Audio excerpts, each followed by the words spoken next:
నాని గారు మీకోసమే ఇలా ముందుకొచ్చాము. మళ్ళీ ఈ శనివారం మిమ్మల్ని ఇలా కలుసుకోవడం చాలా సంతోషంగా ఉంది. సో నాని గారు ఇప్పుడు బచ్చల మల్లిగా నరేష్ గారి దట్ రస్టిక్ రగ్డ్ లుక్ చూడగానే మాకు ధరణి గుర్తొచ్చాడు డెఫినెట్గా. ధరణి ఫ్యాన్స్. సో ఒకవేళ ధరణి బచ్చల మల్లి కలిసి సిట్టింగ్ వేస్తే వాళ్ళిద్దరి మధ్య టాపిక్ ఎలా ఉంటుందంటారు? దేని గురించి మాట్లాడుకుంటారంటారు? Mic please. ఇంకో మైక్ నరేష్ గారికి కూడా ఇవ్వరా ప్లీజ్. ధరణి అండ్ బచ్చల మల్లి. ధరణి ఇంకా బచ్చల మల్లి అయితే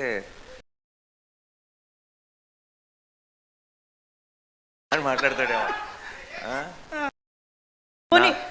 నా విశ్వరూపం చూస్తారు కాబట్టి ఇప్పుడు నీ విశ్వరూపం టైం అని చెప్తాడేమో ధరణి.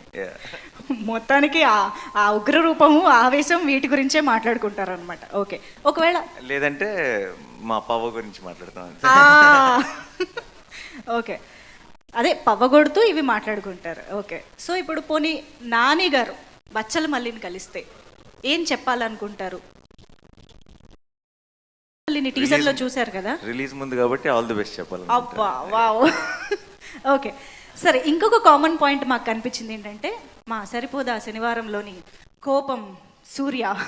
సో ఇక్కడ బచ్చల మల్లికి కూడా కోపం, మూర్ఖత్వం ఇలాంటివన్నీ ఉన్నాయి అనిపిస్తుంది.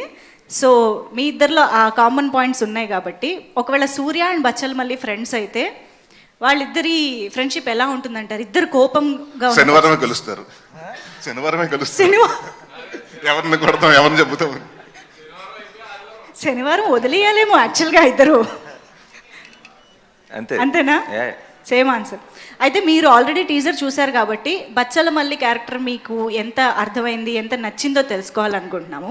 సో బచ్చల మల్లి ఒక అమ్మాయికి ప్రపోజ్ చేయాలంటే, అంటే అమ్మాయి అనగానే నా చూపు అటే వెళ్ళింది ఆబ్వియస్గా, ఎలా చేస్తాడని మీరు ఎక్స్పెక్ట్ చేస్తున్నారు? బచ్చల మల్లి ఒక అమ్మాయికి ప్రపోజ్ చేయాలి. మొండోడు, మూర్ఖుడు, ఇంకేమున్నాయి బచ్చల మల్లిలో? ఆల్రెడీ టీజర్లో చూసిందే కదా అది. ప్రపోజల్ చాలా ఒక రకమైన చాలా రాగా చేశాడు. మందు ఇంకా సిగరెట్లు, అమ్మాయిలు, ముగ్గురు అలవాటు ఉంది. అసలు వీడికి సంబంధం లేని డైలాగ్ అది. ఫస్ట్ 2 విషయాల గురించి నేను చెప్పలేను కానీ 3వ దానికైతే సంబంధం లేదు గ్యారంటీగా. ఓకే సరే, ఒక్క విషయంలో అడుగుతాను. మొండోడు, మొండితనం అనే విషయంలో బచ్చల మల్లికి నరేష్ గారికి ఏమన్నా ఉందా? బ్రహ్మాండం. చాలా చాలా మొండోడు, చాలా ఎక్స్ట్రీమ్లీ. ఒక రకంగా చెప్పాలంటే సరిపోదా శనివారం లాంటి క్యారెక్టర్ ఇది. వాడు extremely silent, extremely patient. But కొంచెం ఫ్లిప్ అయ్యాడంటే మాత్రం అది ఇంకొక ఎక్స్ట్రీమ్. ఓకే, అండ్ ఫైనల్లీ మా అందరి మనసులో ఒక క్వశ్చన్ ఖచ్చితంగా అడగాల్సిందే, ఆపుకోలేము. మీ ఇద్దరి కాంబినేషన్లో సినిమా ఎప్పుడు? ఏమో ఎప్పటి నుంచో అనుకుంటున్నాం. ఇప్పుడు కథ, అలాంటి కథ సెట్ అవ్వాలి. స్టాండర్డ్ ఆన్సర్ అది. సరే ఓకే, బట్ అదే నిజం. కొత్త ఆన్సర్ ఈసారి. కొత్త ఆన్సరా? కొత్త ఆన్సర్ ఇవ్వాలంటే ఒక జానర్ ఉందిలే. జానర్ ఏదైనా చేయొచ్చు కానీ ఒక మన ఇద్దరం కలిసి చేస్తే ఒక పంచతంత్రం లాంటి సినిమా చేస్తే బాగుంటుందని నా ఫీలింగ్. ఓ మై గాడ్, అసలు మీరు చెప్పగానే ఇమాజినేషన్కి ఒక రేంజ్లో ఉంది అది.